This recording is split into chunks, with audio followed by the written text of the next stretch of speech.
of us who are overly helpful, caretaking kind of people, particularly women, or we're generally the conductors of everything that happens in our life.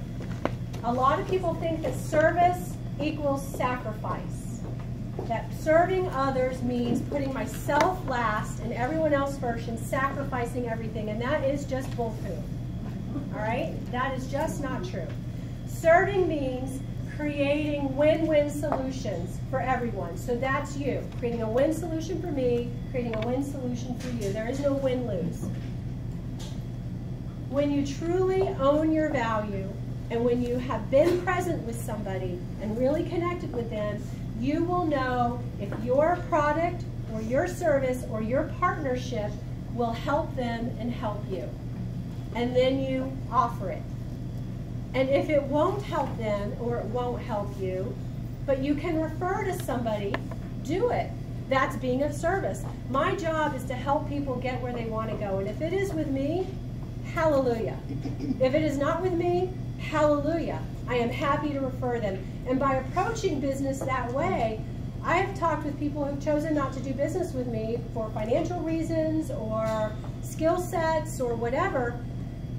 I've referred them on. They continue to refer business to me because I've built that relationship. I took the time, they trust me, so they will refer people to me.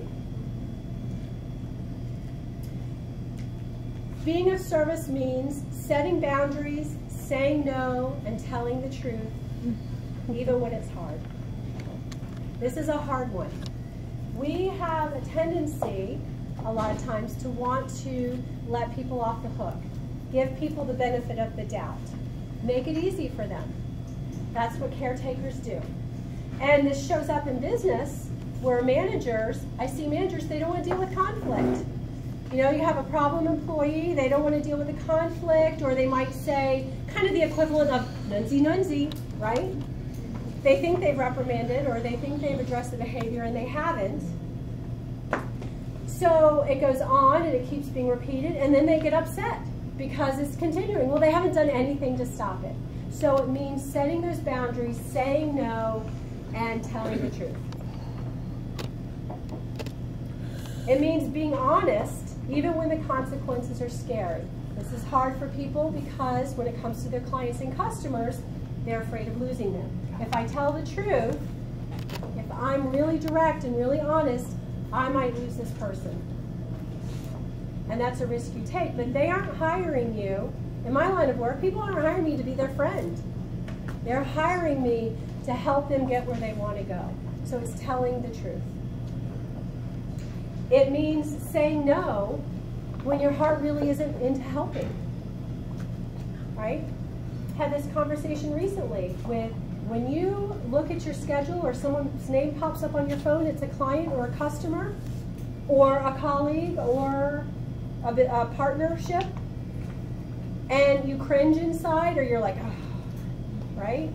You need to let them go. You need to refer them on. It's not good for you and it's not good for them, because if you don't feel good about helping them, one, you're not going to do your best, and two, they're going to feel it. They're going to feel that your heart isn't in it. So it's setting no, saying boundaries, referring on. And setting boundaries and not being available 24/7. There are lots of people who feel like to be of service, they need to be available 24/7. And I'm telling you, I learned early on. So when I was in graduate school, I worked with juvenile felons.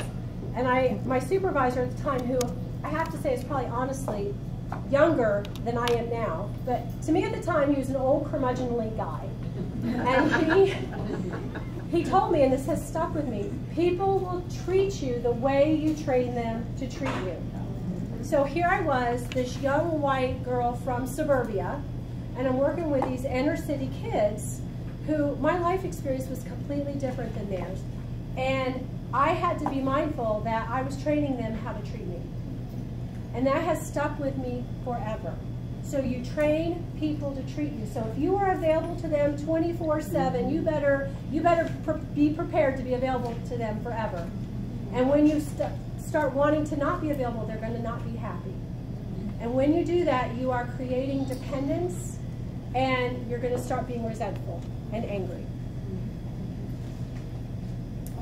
So with service, I really want you to sit with, your challenge is to sit with what part of service is hard for you. Is it hard for you to say no? Is it hard for you to set boundaries?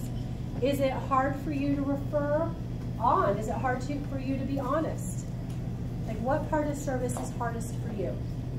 So, the 3 tips for building productive and effective relationships: be present, own your value, and be of service. Be of service. Yes. That I was waiting for that to come back around on the lazy Susan. All right. That's it. Any questions? Was that helpful? Yes.